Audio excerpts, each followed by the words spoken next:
What's happening, folks? Welcome back to the 182 News Podcast. This is your host, poppincurbs, and today we are joined by special guest and brand new dad, Ken Vasoli of The Starting Line. Ken, how are you? I'm wonderful. Hello, hello. Thanks for having me. I am so stoked to pick your brain. We're going to talk about guitar stuff. We're going to talk about the new album. Let's start here. When did you first get a guitar and why? I first got, well, does I assume a bass counts. Either one. Which one did you get first?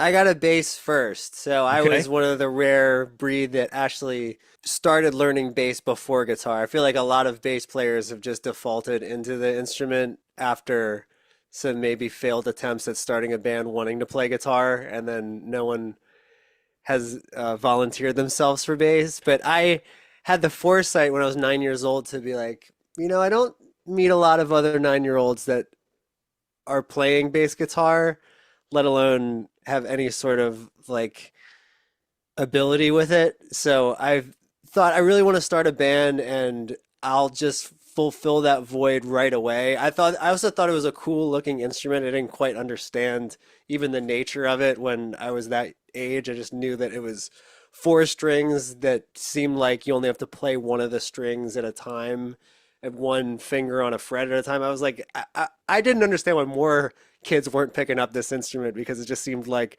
a fundamentally simpler instrument to wrap my head around. So yeah, I started playing bass around 9, and my dad gifted me a electric bass. It was called a Memphis, and it just looks like a sunburst, like jazz bass, basically, but it was probably $150. Do you still have it?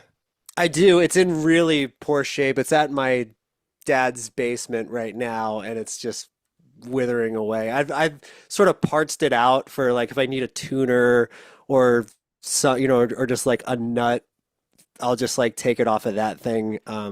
Yeah, it's pretty much just being just like used for all parts of the animal at this point. I'm glad you still have it, though. That's rad. Oh yeah, forever, always. So when did you, I guess, start playing a six string? I still don't really consider myself being able to play a six string. I just sort of pick one up whenever they're around. We had always had guitars around the house from my sibling playing guitar, so I was able to fool around with it once in a while. And like when I would demo stuff on the four track, I would just pick it up to mess around and try to put something together that sounded like a song. But yeah, to be honest, I still feel really out of place holding a guitar and always feel like I'm just sort of waiting for the next mistake to come. Whereas like picking up a bass, it's way more second nature musically. Did you have any formal training? Did you take lessons or have a mentor early on? Yeah, at 9 years old, I started taking lessons at a local music store called DeLuca Music, which is still in business. Thank goodness. I still buy my picks and strings from them and whatnot. And they had this guy, Rick Smith, that was giving bass lessons. And oh my God, the coolest bass teacher I could have ever asked for. I ran into him a few times in my adulthood, even like when I was like packing the trailer at my parents' house for starting line tours. He happened to live in the same town, and by that point he was a dad and had like a station wagon and stuff like that. But when I knew him when I was 9, he was like this, like he looked like straight out of Airheads, that movie. He just had like long, like wavy hair and like a leather jacket and like sh jeans just like torn to shit. And we would do like the regular, like boring bass lesson stuff where he would like teach me charts and teach me like how to hold it and stuff like that. But I could even tell that he wasn't as juiced on like teaching that stuff. I saw the movie Empire Records, and I really liked that song "If You Want Blood" that the guy Joe was like playing on drums along with. So like I just on a whim picked up AC/DC Highway to Hell, like the cassette tape of it, and I'll never forget it. This was like the first time I brought something in for him to teach me. And I was like, hey, can you teach me Highway to Hell? Or sorry, can you teach me If You Want Blood off of this album? And he just like looked at the tape and looked at me and said, no. I was like, oh, okay. He's like, we're gonna learn this whole album. Oh And I was like, shit. oh, well. So he taught me every song front to back on Highway to Hell. And he was so excited that I brought that album in that he just like couldn't help himself, but like goes just straight into the deep end with me. And he was just like, yeah, so enthusiastic. I remember when I turned 10 years old, he was like, whoa, double digits, man. And yeah, I took lessons for maybe like 3 years or so from Rick, and just the best bass teacher I could have ever asked for. He was so rad. Dude, you knew early on you wanted to play this stuff. I mean, my Oh, gosh, yeah. was there a particular, I guess, artist or album or reason you got into music in the first place? Music was always around the house. Like my dad and mom were big fans of music and, taught me or took me to go see the Rolling Stones when I was like maybe 7 or so. Like we went to go see them at Veterans Field and that was cool. Got to see Blind Melon open up for them.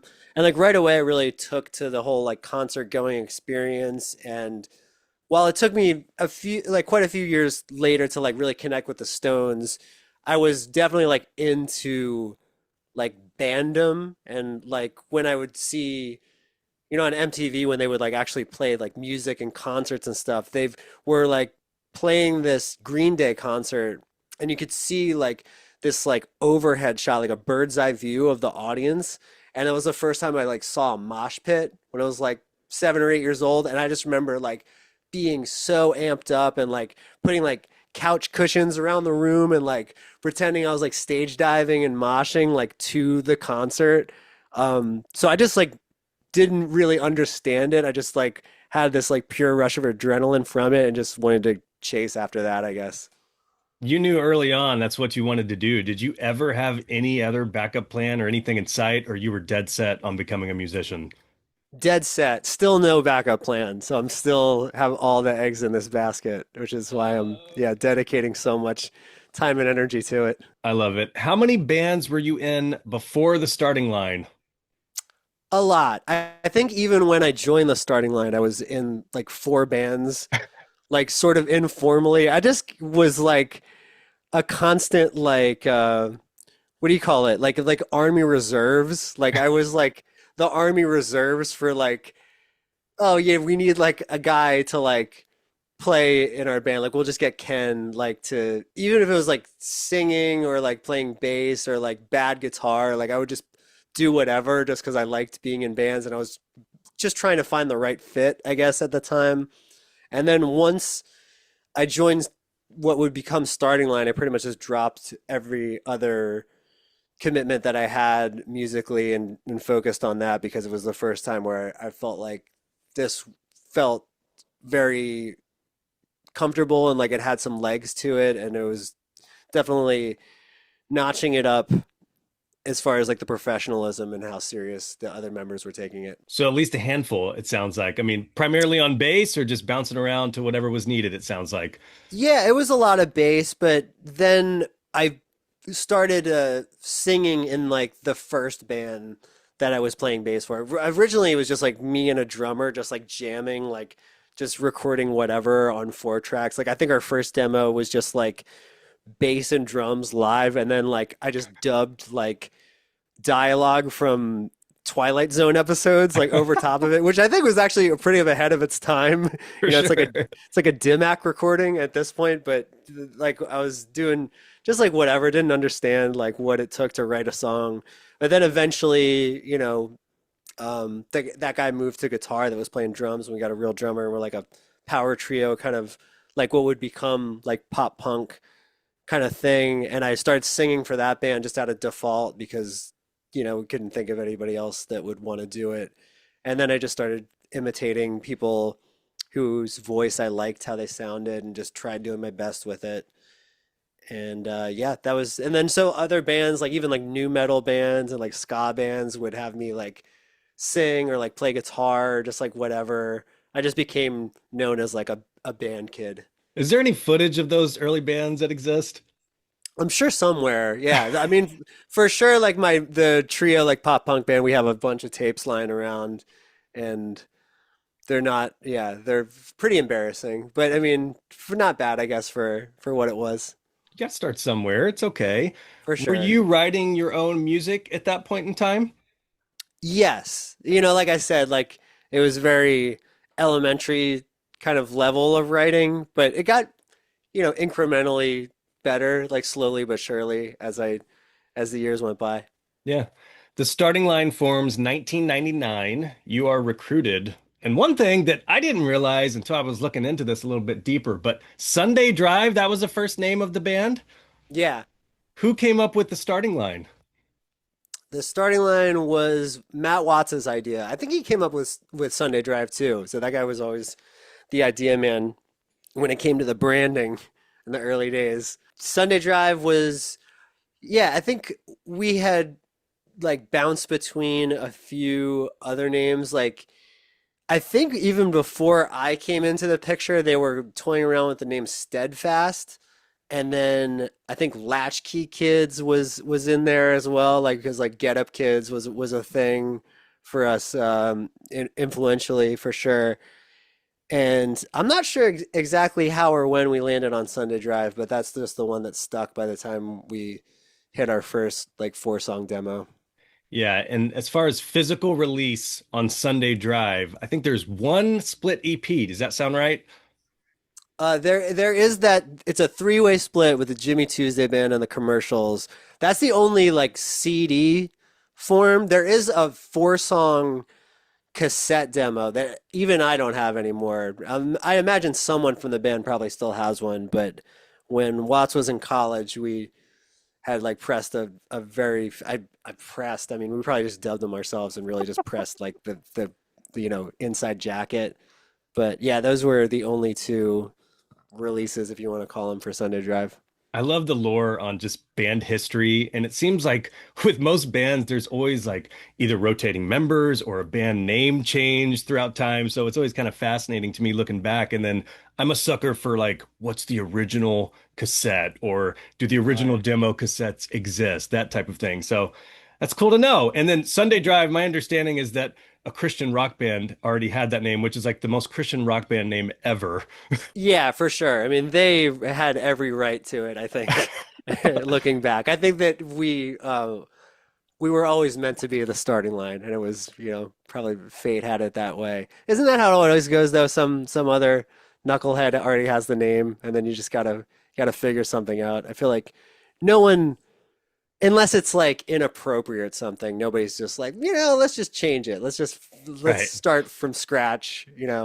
Well, it's funny because I remember in like 2005, everybody, all these bands that I knew back in like 2001 that were like super silly pop punk, like trying to be like Blink 182 funny kind of bands.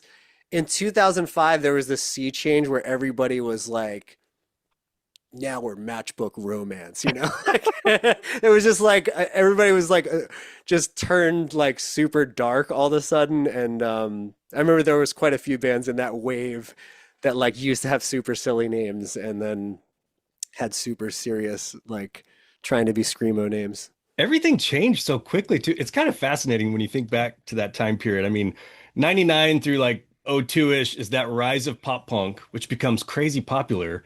And then immediately everybody just starts wearing black and has long bangs and just totally switches gears. Like maybe we should have rode that pop punk wave a little bit longer. I don't know. It's kind of weird. Yeah, well, I think they're making up for lost time now, if anything. It's funny. We're going to time hop here because I want to talk about the brand new Starting Line album, Eternal Youth. Took 18 years to come out with a new full length. I was so stoked for this. And what I love about it, Kenny, is when I heard it, it felt so authentic. And I feel like the best thing I could say about it is that it sounds like the starting line in 2025. It sounded like a natural progression. It was not a comeback of trying to recapture early days. It felt like you guys were all grown up making the album that you wanted to make. When it came time to make a new album, logistically, I mean, was it different this time around? Was it harder because everybody's at various stages of life? You guys, I guess, come together. We're going to make a new album. How was it this time around for you guys? Well, first off, thank you. Those are very high compliments, and I appreciate that.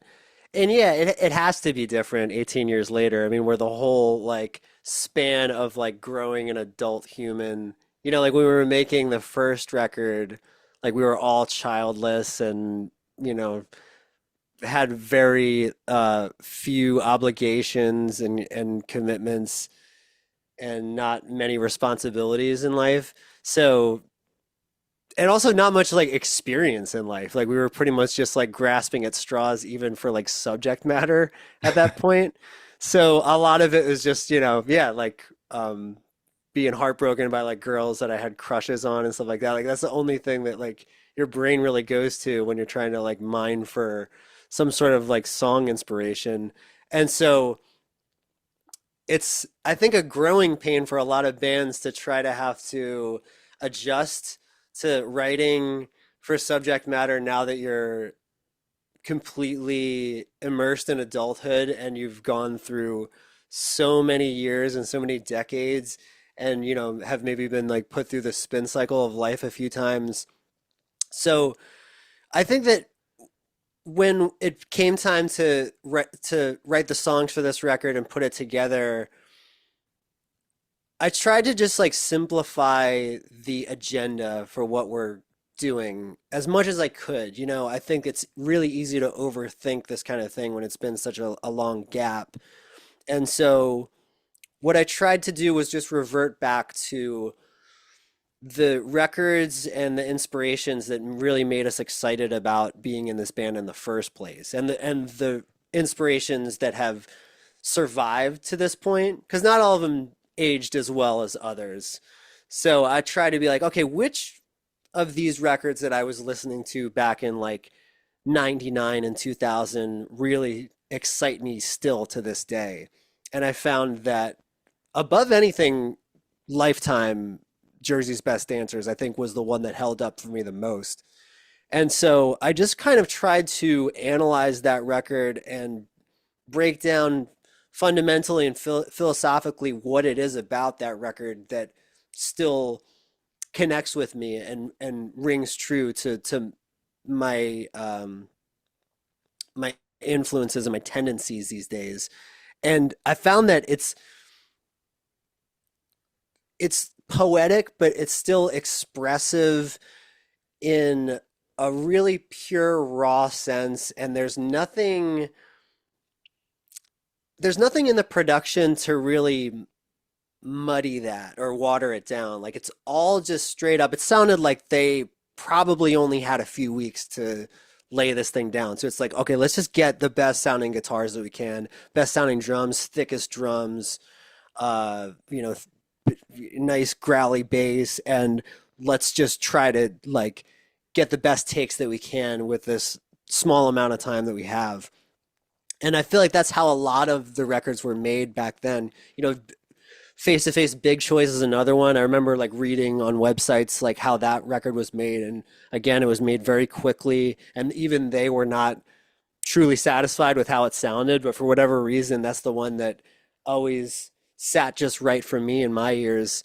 And so I tried to adopt that approach where it's just like, okay, let's try to limit ourselves and have like some restraint and minimalism with the resources that we have available to ourselves to make this record. Like at this point in time, anything under the sun is a possibility in the studio. Even when you don't have a lot of resources, I think that technology grants you the ability to expand what is possible so much for artists and producers these days. So I feel like you don't see a lot of bands, even punk bands, or seemingly not notable punk bands, sort of going back to this method of, okay, what if we didn't put anything on the record that isn't up with us on the stage down? Like I really try to think like we don't double guitars like when we're playing live. So like we're not going to double it unless we really like truly need to. And like I tried to think about like, yeah, I'm not gonna have like five people singing with me, so I don't need to do like Beach Boys stacks like on top of this thing. Like it's not gonna translate, and it's like for what? It's like, and if the song is great, you don't need it.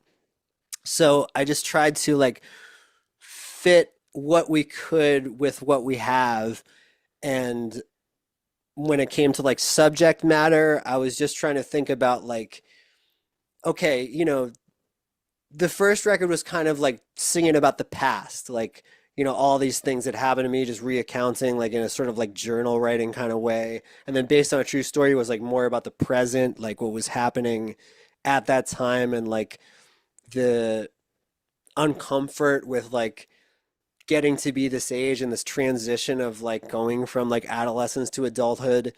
And then direction was kind of looking a lot at the future.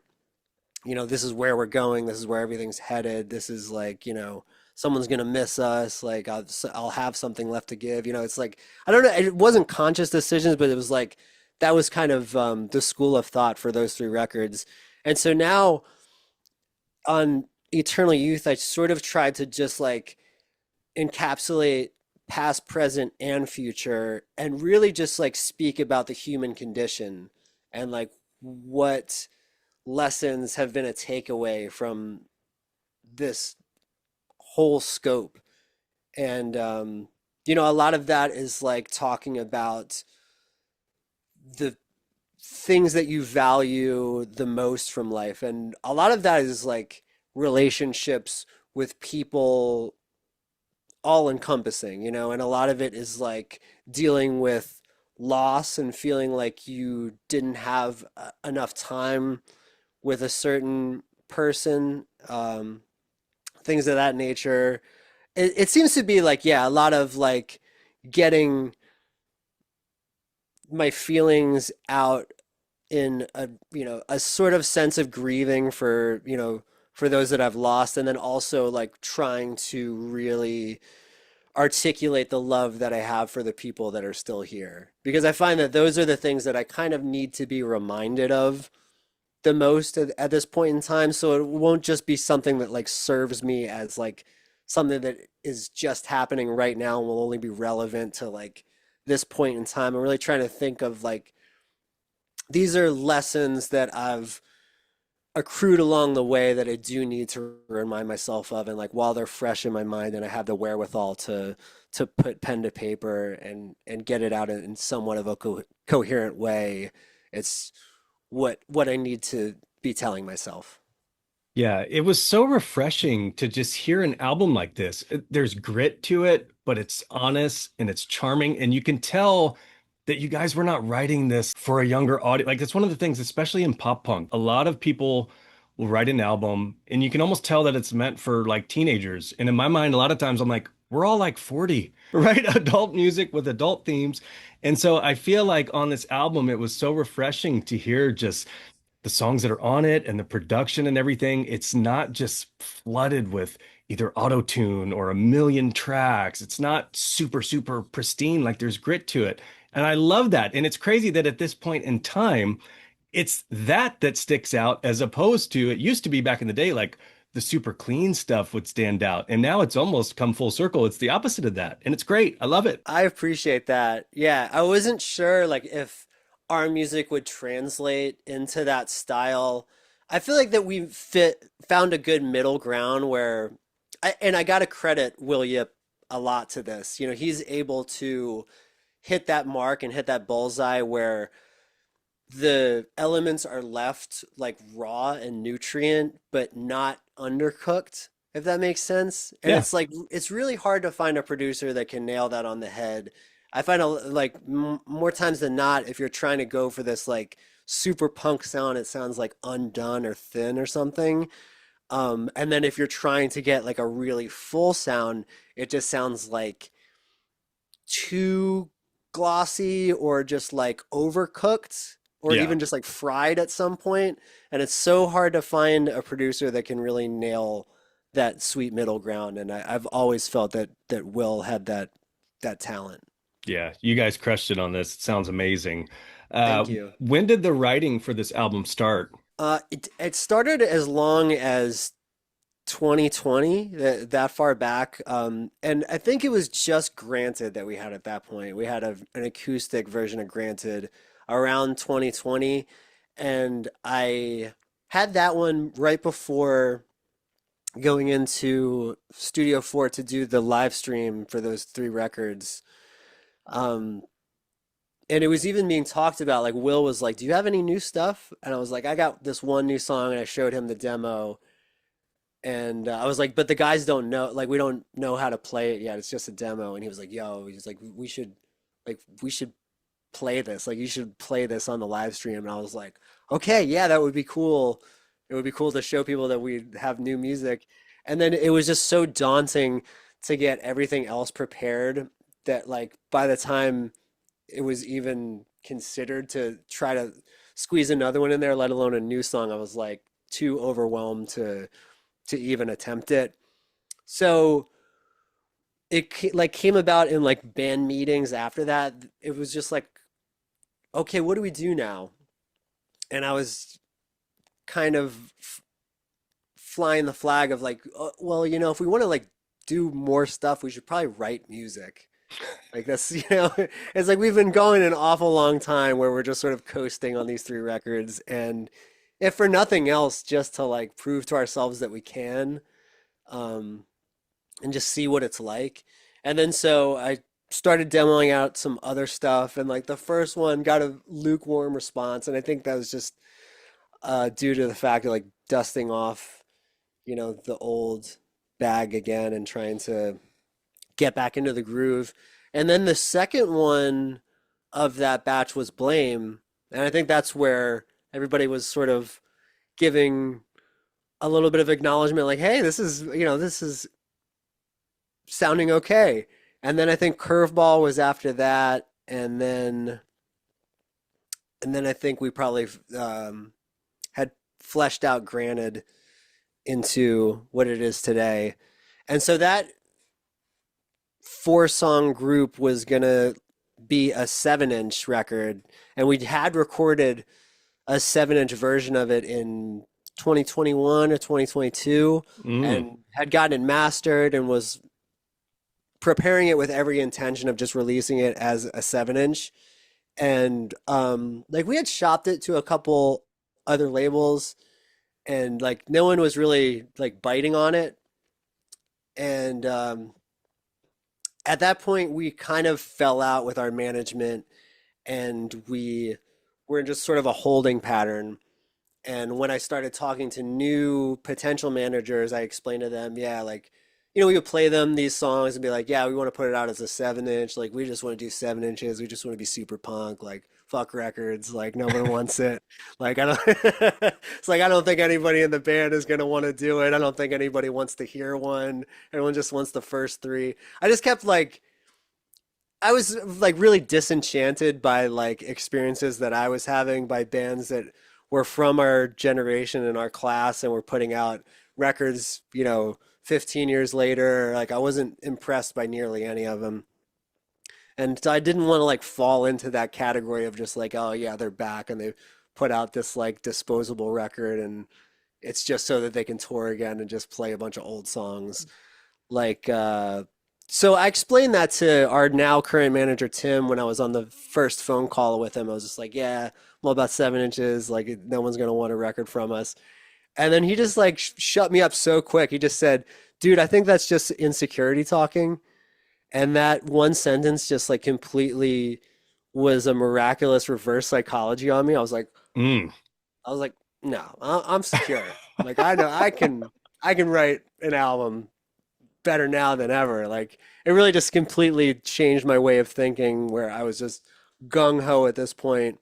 And he also made the point that people are going to have more of an opportunity and a chance to listen to your record than if you would just put out a 7-inch. Like it's going to turn more heads and get more attention if you put out a full length just by, you know, the sheer structure of what a full length is. Like it just, and I agree with that. Like, yeah, I don't know, I'm sure that a lot of EPs sort of pass by and 7 inches that I never hear. Right. And for whatever reason, when I hear that a band has a new record coming out, at least I'll give it a chance. And that's all I really wanted was just a shot to be heard again. And so I knew if we did it, I really had to commit fully. And then I just started plugging away. And at that point, I had adopted a method of trying to write a song a month with the Vacationer project. I was doing this on the previous record. And that seemed to be a good way to yield some results from me, because otherwise I'll just be like working on one idea for like 6 months and maybe it'll get better or maybe it'll just get like sort of washed out. But if I just give myself a deadline and a really attainable deadline, like a month is plenty of time to write, a punk song. So doing that, I even was able to hit like two in a lot of months. And by the end of the year, we had a really healthy batch of songs and was feeling good about it. What was the last song that you wrote for the record? I think the last one, oh, it was almost Enjoyment, but then we wrote Circulate in the studio. Oh wow. Yeah. Damn, that came up late. That was the last one. Yeah, yeah. So Whew. Will like laughed at me when like we were basically done drums and he was like, "Oh, cool, let's start like laying down bass." I was like, "What if we just recorded like another song real quick?" And he was just like, "Yeah, yeah, good one, buddy." I was like, "No," I was like, "I have this like this two note like bass harmonic thing. Like maybe it's just like intro with that, and then just come in with like a driving tom beat." And then we were like, okay, let's try it out. And we just went into the room, to the live room, did that. And then the bop bop bops, the stoppy chorus just kind of naturally happened when we were just jamming and we were just rolling tape on it. And it honestly took like 10 minutes to lay out that first like blueprint of it. And it's only like a 2.5 minute song and just brought it home. Like, yeah, I think we wrote the bridge on the spot. And I just tried not to overthink the lyrics and had them together by the time we were doing vocals, and that was that. Oh my gosh. It's so fascinating to me how some of these amazing songs just come together so quickly. Yeah, I think that that definitely wouldn't have happened at the beginning of the process. Like, I feel like after a full year of like being what I'll call like in practice of writing songs, then it's like my chops are sharp and like I know how to get out what I want to get out a lot easier than like the first steps in the process. Like, looking back to that like first 2021 demo, which was like, an okay song, but it was like way more like pulling teeth trying to get it together. And then things just come out so much more fluidly once you've been doing it and are in practice. And so I try, even at this point, like after the record, I'm still trying to write as much stuff as possible because I feel like you can get rusty and it'll get cold if you don't stay on it. Yeah. Songwriting in general for you, do these songs just pop like a melody in your head? Does it start with a riff? Do you have to be jamming? How does it typically work for you? Yeah, it's usually just a riff first, and then if I'm lucky, there's a melody that goes along with it. Sometimes it takes like just doing the instrumental and then just like mumbling a bunch over top of it, then like not liking it. It always comes out so awful when I'm first like trying to write vocals to it. It always just sounds like some like meandering mumbly bullshit, and I'm just like always have like a dread at the very first point. If I don't already have that like built-in melody, I'm just like, this is just like gonna be so bad. And then like something will happen where I'll find a little piece of it where I'm like, oh, okay, this is like a nice little hinge to get this part into that part, or just like a nice accompaniment for this riff over here, like something engaging about the vocal this way. But or I'll just like try to make it like too like dissonant or atonal, or try to make it like too effecty or throaty or something like that. But once I sort of just like let go a little bit and just try to like take a step back and just think like, okay, what is like a good melody for this thing and what is not going to overthink this. And also sometimes it's just nice to like go over to the piano and just like play around with the scale and just like see what's nice, just let the fingers like kind of run a melody for a second. I remember that's how Surprise Surprise came about. Like I didn't have like a chorus for that one, and then just that do do do do like that key line was like the that was like the code breaker for me to like get into the vocal melody for the chorus, where I just like I needed some sort of guideline to like give me a melodic inspiration. And so if I get caught up in a corner, I'll just like turn to the Wurlitzer and just like see what I can do. And also it's just not like sometimes I don't have the best like sense of key in my head when I'm first starting to sing. Like I need to be like singing for a while to really lock in. So it's nice that the piano is always in key and I'll just know what the notes are and there's like, oh yeah, that one. If I can nail that note, that would be nice. Do you know right away if it's going to be a starting line song or Vacationer or a different project? I used to. It's starting to get a little more blurred now, because I'm writing a lot on piano recently, and while Eternal Youth obviously is not like a very piano-driven record, um, because we have Brian in the band, I'm starting to like open up that field of options more because I think that it would be like a nice like change of pace to have like a song that like lives like a little bit more primarily in the Wurlitzer, like a like a Death Cab song or something like that. Whereas before it was sort of like I don't know, like a dressing for the song. Like what it's usually not like the driving instrument for the melody. But like even when we were in the studio for Eternal Youth, we were just like having a smoke break and Brian went over to the piano and started playing a lick. And I was like, you have to remember that because it's so Mm. gorgeous. And so I think that moment where I was like, yeah, maybe we need like more like Brian piano jams. So we'll see like what how it comes about that way. But before it was always of like really like obvious discerning line in the sand between what is Vacationer and what is starting line. And yeah, the lines are starting to get a little bit more blurred, but I think it's going to be in a good way. The title, Eternal Youth. Did you know that as soon as you guys wrote that song, or when did that title come to be? And what does it mean to you? It was also Brian that identified that as he said that should be the name of the record. And I was like, that's nice. That feels right. And I'm glad that someone else decided that besides me, because like even just like naming songs and trying to like hone in on lyrics, I was just inundated with like words. So to have something that like stood out, I'm glad that he was shining a light on it and feels right for the overall message of the record. But it's funny that you asked like what that song is about because it's pretty much what you were talking about at the beginning of the podcast, where like so many bands are trying to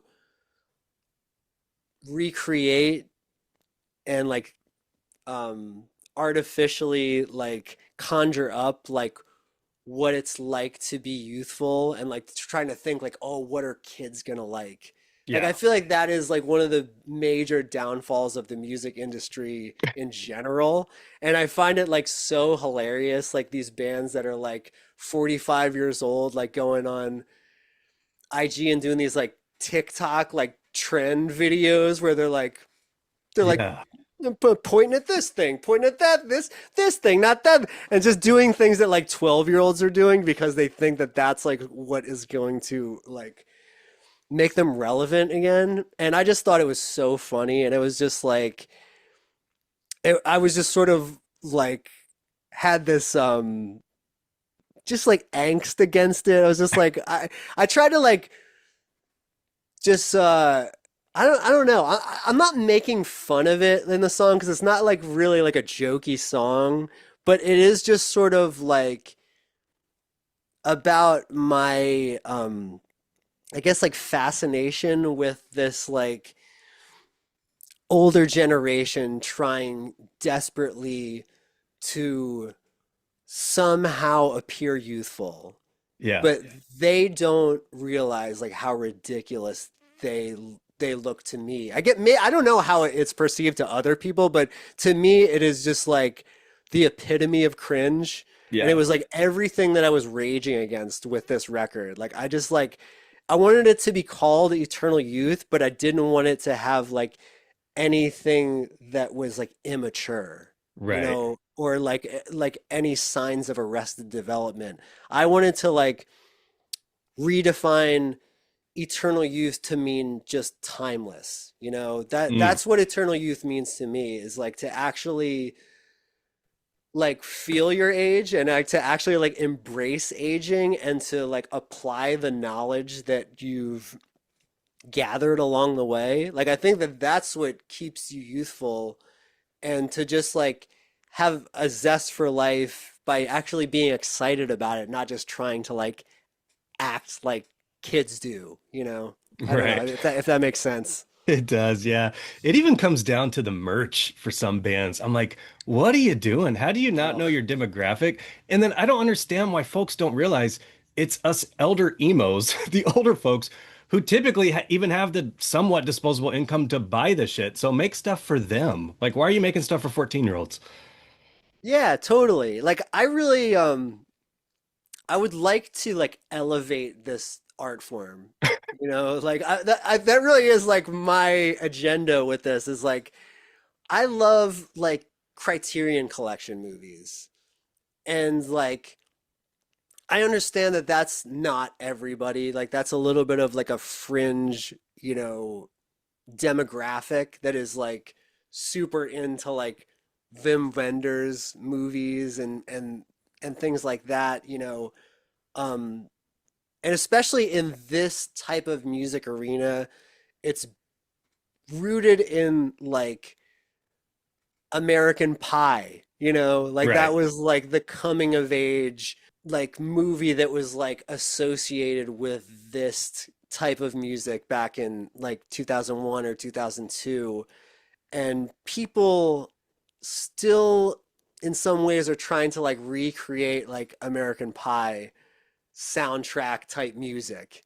Whereas like I would like to conjure like imagery of a really like well put together film that does something more than just like try to find like broad comedic aspects or like juvenile like jokes or Pulling at like coming of age. nostalgia. Yeah. Yeah, like I mean there's plenty of that stuff, and I feel like there's not a lot of bands in this like if you want to call it like a pop punk world that just like really wants to treat it like an art form. And Yeah. I'm sure like a fuck ton of people like roll their eyes like hearing me say that, but it's I feel like it's like the type of respect that like it needs to be treated with in order for it to be respected, or at least for me to respect myself and the output that I'm laying down in the studio. Like I have to feel like this is like a pure expression of what I feel is my voice in this art form. Yeah, I'm almost hesitant to even put the new album in a pop punk genre because, yeah, there's almost like a negative kind of sigh of like, I don't know, either nostalgia or joke or unserious love music about being in love as a teenager or something. When I think about it, I really think the album's probably more punk than pop punk because you guys did whatever the fuck you wanted and released it independently, which is punk as fuck. How do you view Thanks, it? man. I appreciate it. It's funny if you Google our band, it calls us a pop band, Oh gosh, even and worse.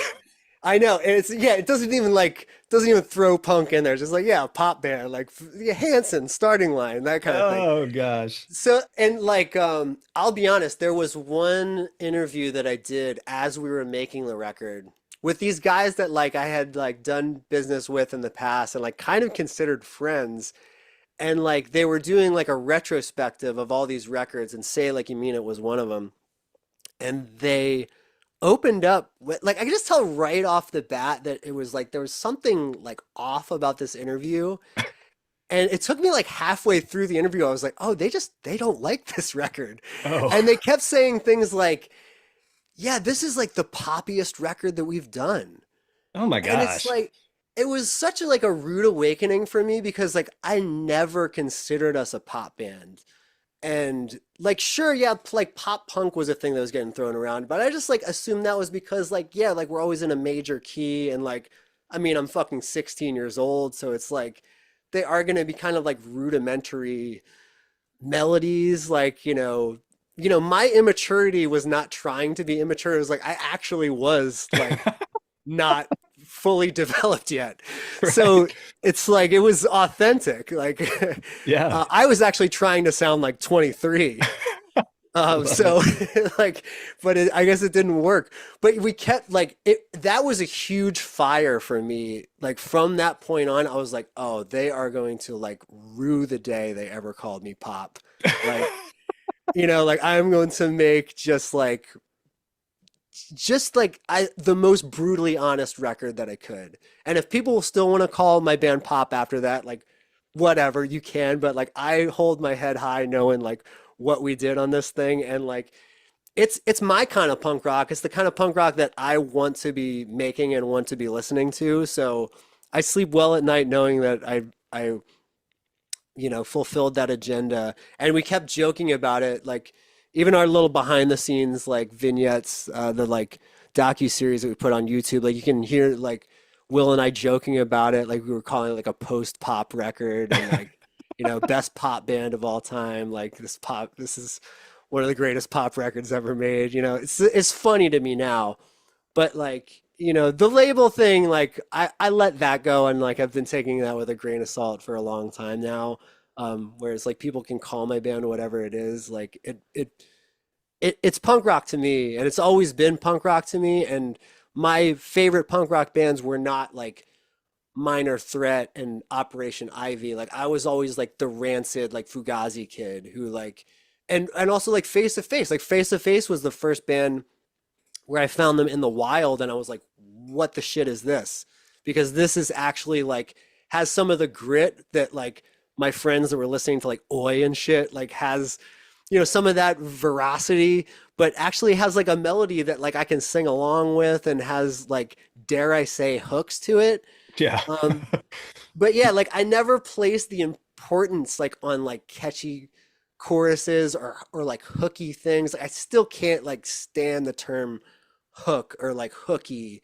Like even though it gets thrown around a lot, like I'd rather use words like memorable Yeah. because that's what I take away from music. Like the two artists that I listen to the most in 2025, I imagine were Aphex Twin and Bill Evans, Mm.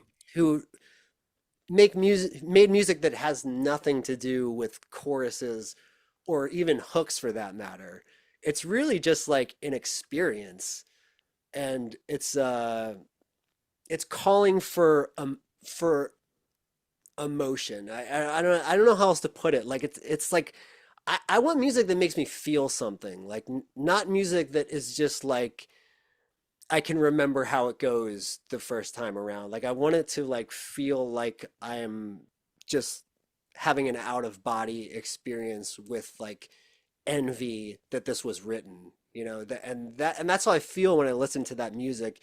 And that's what I'm trying to achieve with starting line music, even though it is still like based in this format where it's going to be verse, chorus, bridge more times than not. Like I'm not going to make like an 8-minute ambient jam with starting line because it's neither the time nor place. But I do like want to go after that feeling that I feel when I listen to Bill Evans or Aphex Twin, and it just goes along with just trying to like elevate the art form, which is exactly what those two artists did. Yeah. No, I think you guys have pulled it together perfectly, man. Sounds great. Some bands will talk about kind of that tug and pull. I mean, is there anybody in the band who, say, you come to them with like a landscape type of song that may be longer, who really pulls you back in? Maybe it's Will Yip. I don't know. But who else, I guess, on the team or with the band helps you kind of shape these starting line songs into what they are? It's everybody. Everybody is really like it's like a five corner thing where everybody really does have a like an important role in the quality control of everything. I'd say that like Brian and I are like the closest in our tendencies of what we listen to. So like we're able to like share records I think the most between the two of us. And then Mike is probably like the next closest to me where as in the sense that like he and I will be probably jamming Lifetime more than anybody else in the band. And then like Watts and Tom are probably like the most like top 40 minded members of the band, which I think that there's an importance to everybody having these these predications. And I think it's good. It's like a check and balance system.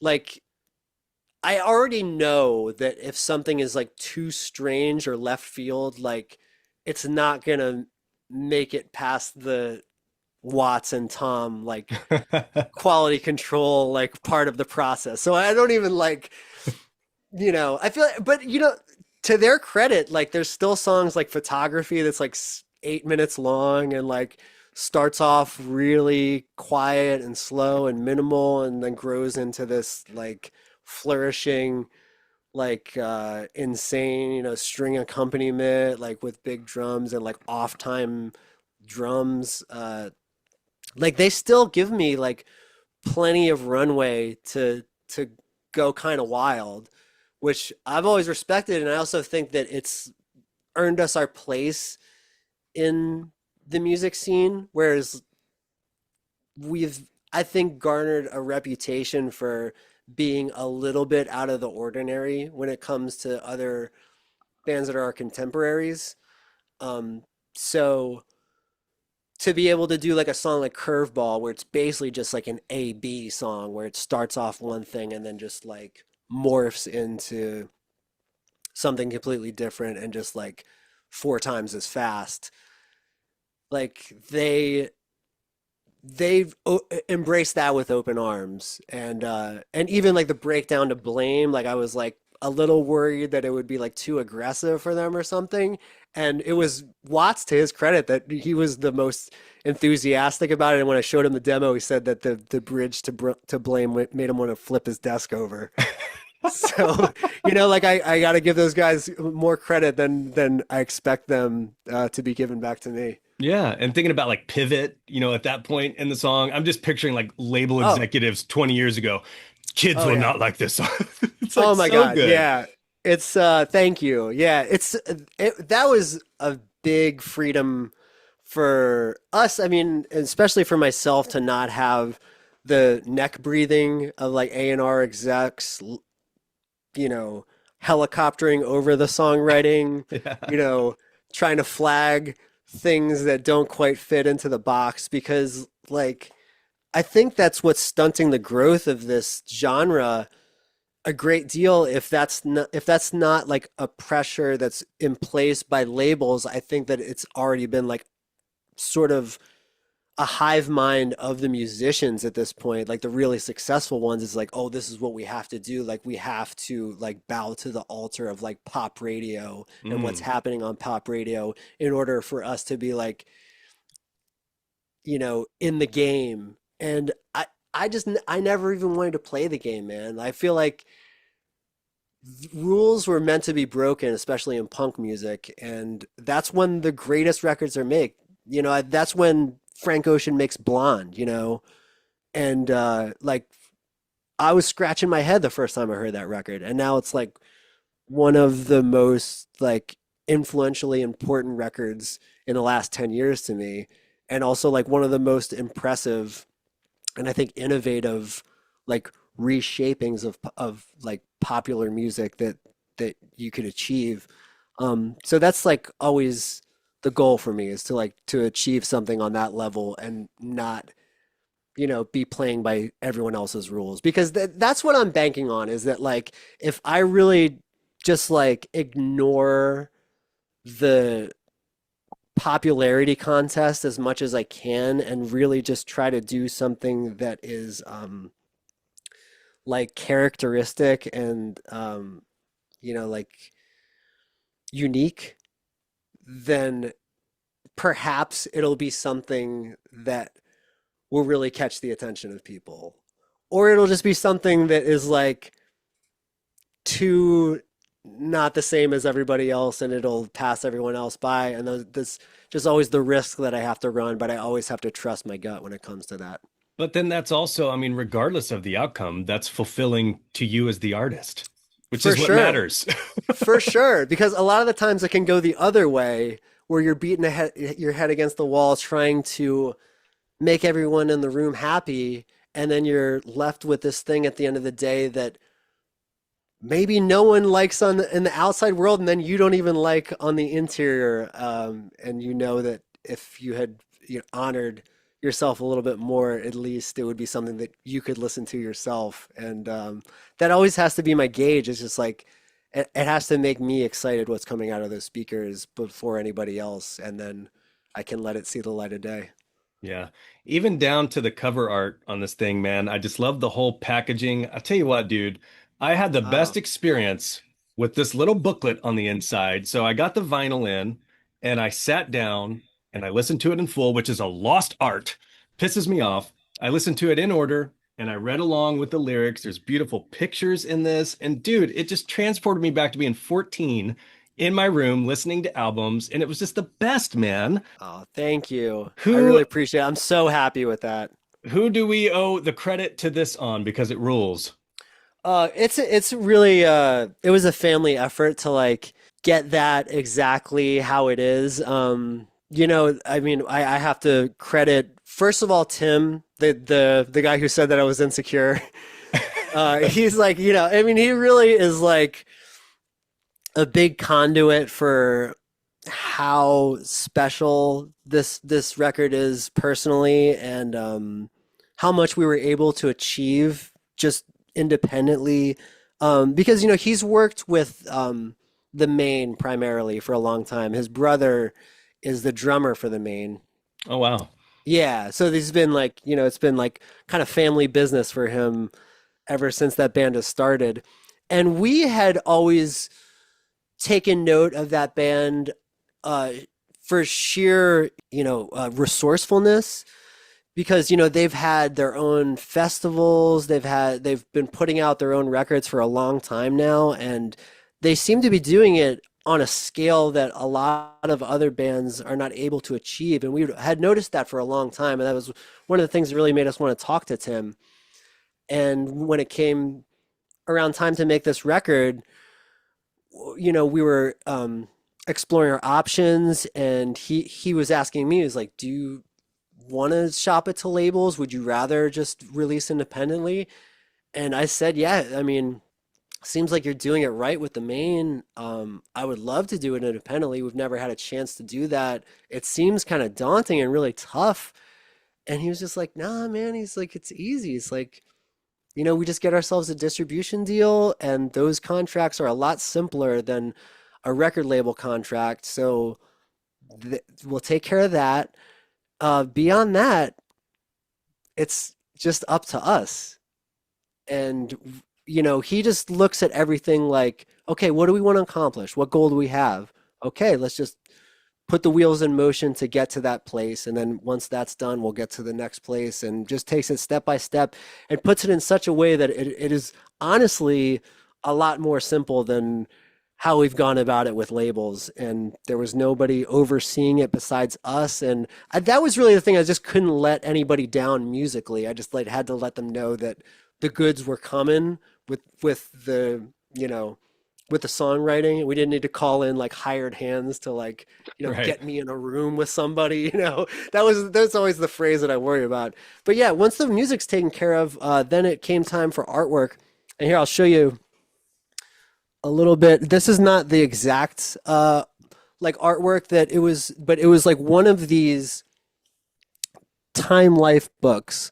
And it's like this like photography book. I have a different one that is more like our front cover, but the one that it was inspired by is like a picture of like a guy going down a staircase, and then like a camera off to the side, and they're both like just black and white, but the white is replaced with this like sort of reflective metallic thing.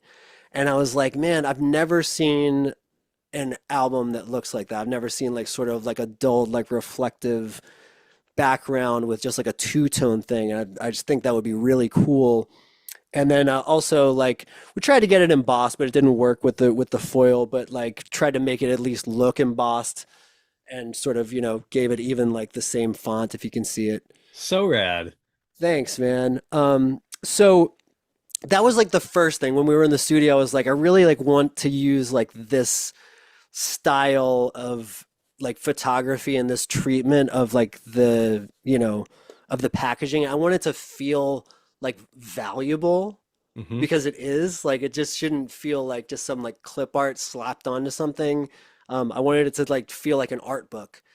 And then when we were talking about like what's going to be on the cover, I was getting a lot of these posts in my Instagram feed of brutalist architecture, which I didn't even like know what it was at the time, but like just these like really crazy looking buildings that were just all concrete and just like extreme insane angles and like wild geometry to these buildings that like almost looked like they like defied gravity in a way, and also like looked like they'd been there for a really long period of time. Like a lot of them like had graffiti or just like a lot of wear and decay on them, but they looked like these structures were almost like spaceships.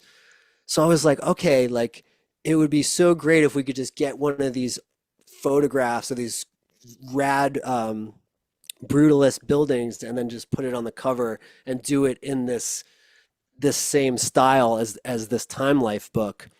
And so we started going down that route trying to find a photographer that would license us one of their photos. And that became a sort of like complicated and like overly expensive process to try to navigate. And so Tim again had the brilliant idea of like, okay, well, we can just go to one of these buildings and just bring a photographer that we love and then shoot the building, shoot other buildings, shoot other material, and then like while we're there, like record, you know, like some sessions if we want to. And so that's how the Mexico City trip came about. My wife and I had honeymooned in Mexico City about 6 or 7 months prior to this.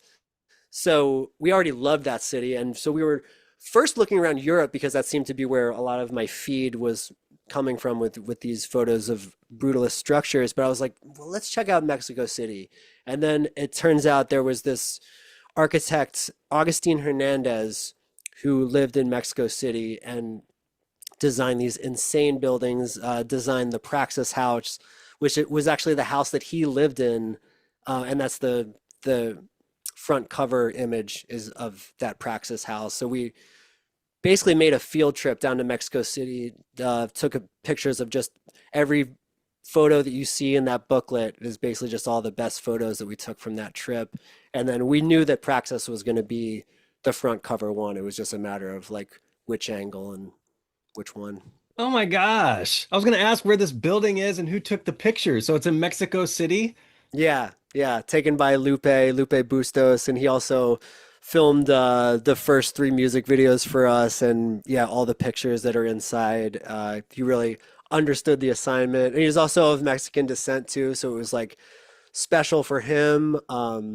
While we were on the trip, my wife got nauseous and figured out that she was pregnant Oh my with gosh. our baby, so it like became even more special. Like, we had, pictures of the two of us in front of the Praxis house, so like we can't wait for our daughter to be old enough to be like, yeah, you were Oh there, and like I can man. show her this picture and be like, yeah, you were here. Dude, that gave me goosebumps. That's Oh, so thanks. rad, dude. And imagine Thank like you. whenever she's all grown up and she's listening to her dad's amazing record and she's there, Yeah, just not out yet. That's, totally. And that's even just the awesome. name Eternal Youth, like it was not even premeditated, like how much significance that would have. And it would just, it came full circle in this like really beautiful way. That like it doesn't even matter if like someone doesn't like this record at this point because like I Yeah. know how special it is to me, and it's like it just it encapsulates so much of like what I would like to express in a release, and it just came together. This thing is so loved and cared for, man. Like Yeah, you guys poured so much into this. I'm so glad we had this chat to go even deeper. me too. Thank you. It is very thoughtful questions. Two more things very Yeah. quickly, and I'm sorry because I know we're going a little bit over, but No. bass guitar talk. What did you Yeah. track this with, as well as what is your go-to live? Okay. I know that you posted this bad Yes. boy on your feed, which is very kind of you, but this is my daily driver. This is a lot of people call it the leaving bass. where I think it was like new when it was like appearing in that music video. But this was just straight off the rack at the Plymouth Meeting Guitar Center in Pennsylvania back in like 2003. And it turns out that it's a Highway 1 reissue from like 2001 to 2003 that they manufactured.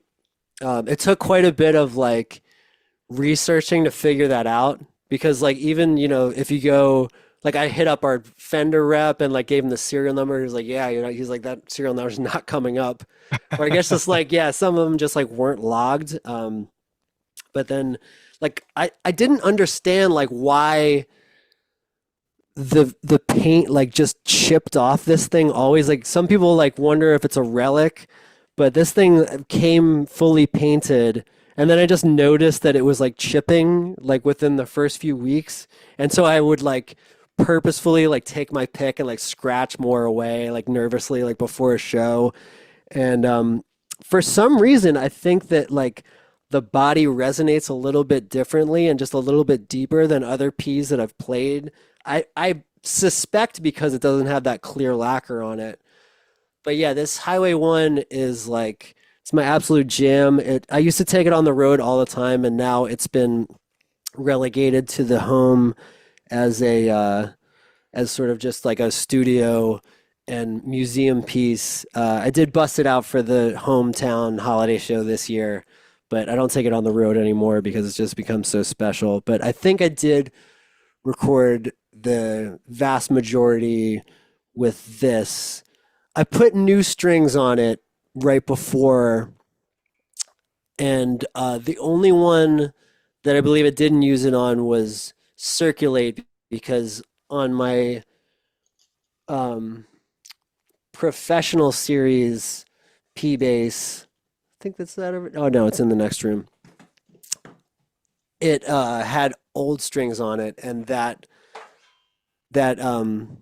like harmonic riff at the beginning just doesn't sound as good with like new strings. It's like too Mm, buzzy, but I wanted it to sound like dead, like LCD sound system bass mm. harmonics. So went with the old strings on the professional series. Did that come with that pick guard or did you swap that out? No, I swapped that out. Yeah, it came with, I don't even know, like, can't even remember what color it came with. Maybe it's like a tortoise kind of looking one. Um, but yeah, there was some like eBay page that had just like every color under the rainbow, and you could pick. I think you could even like customize, like, it has like a little black strip Mm. in here that no one will ever notice except for me. And like, I was like, yeah, like put a little black in there. Um, yeah, and I can't even, I don't even think you can really, like, at least like that retailer doesn't make these pick guards anymore. So it's a one of one now. So rad, dude. That's an iconic bass, man. Thanks. Yeah, it's certainly like turned out to be. I really love it. I actually just found another Highway 1 from the same era, and I've recently got that off eBay for oh my God, for a sawbuck. Like just yeah, like really reasonably priced because yeah, they just like it's not like an especially rare or sought after model, but it's the only one that I know of that has like that. It's called Honey Blonde, the Mm. paint, and it's the only like era I know of that like has that like non-clear cover where you can actually just like chip the paint off yourself if you want to. And yeah, the sure as shit, this new one, like the back of it, like where my belt is, like it's already got like a hole and it was like fully painted when it came. So it's gonna look like that thing in 20 years or so. For sure. That ties perfectly into my last question here or topic. So, being able to perform the new songs live with your brand new Highway 1 bass from eBay. Yeah. How rad was that? You had to be stoked with the reception and just being able to play some new material. How did that last headline tour go for you guys? It was great. Yeah.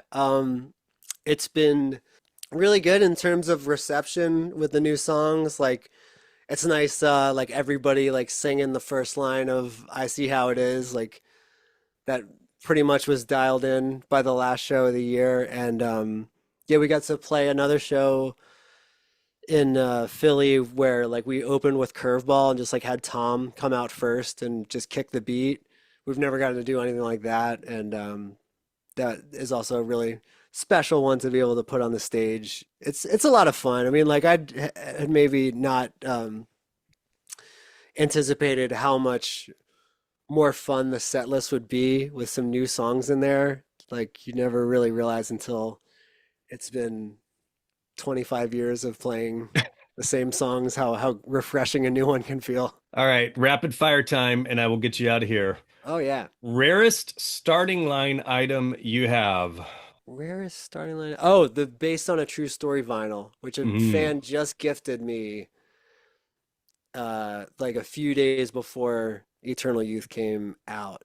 I forget how it came up. I maybe said it on stage somewhere that like, oh yeah, this one's from based on a true story. Like if anyone has a vinyl, hook me up. Because they're yeah, I think they made like seven of them or Oh my something. Like gosh, I didn't it realize was that. yeah, it's like no one in the band ever had one. It was some like weird like boutique like magazine or something like pressed them. I don't know. I don't know how it came about, but there's very few of them, and yeah, some fan was nice enough to find me one and gift it, which is, it's not cheap. So thanks a lot to you. I'm blanking on your name. Tyler. I think his Shout name is out Tyler. Tyler. Tyler, thank God. Remembered. Deserves his flowers. And Do you, Emily, his daughter, as well. do you keep, I guess, a single vinyl copy of each album or cassette or what? Yeah, try. I've just started getting cassettes because I just got a deck up here. So like cassettes, like, cassettes are a little bit like harder to store, so I'm not like as um like religious about collecting them. But if I can get one, then sure is cool. I'm really hyped on the demo cassette of Eternal Youth. I don't. It's probably not widely known, but in our packages, like in our pre-order packages, we had one that included a demo cassette of all the songs from Eternal Youth, and I love that because you can't find it online besides like the ripped versions on YouTube. Like it's not on streaming or anything like that because frankly, it's just not like good enough sounding to like post up on that. So it's just like shit that I recorded up here. But I love that like it is like what it was back in 1999. Like if you only had a demo cassette, then that's how it had to live, and if you lost it, then that's that. I need that demo cassette. I added it to my Discogs want list like a month ago. I don't Yeah, I don't have it. I've heard the versions online, and that's what I was like, oh my gosh, I didn't even realize these exist. It's rad. yeah, And some artists don't like that stuff being out there. So I appreciate the fact that you guys put it out there because it's for the hardcores. It's not like it hurts your actual album or songs. If anything, it's just an additional layer of, I guess, lore for the hardcores to go back and listen to who appreciate the creative process. I dig for it sure. Yeah, it's one of those things like I think I would like it if I were a fan, so why not do it? for sure. Favorite song to perform live? Favorite song to perform live? I think it's Curveball right now. I really love playing that one. I mean, they're all fun. There's a lot of fun ones. Hard to Yeah, pick a favorite. yeah, of the new record, Curveball for sure. Of the back catalog, Are You Alone is a favorite. We love that one. Okay. Last question, and I pose it this way. There's a zombie apocalypse.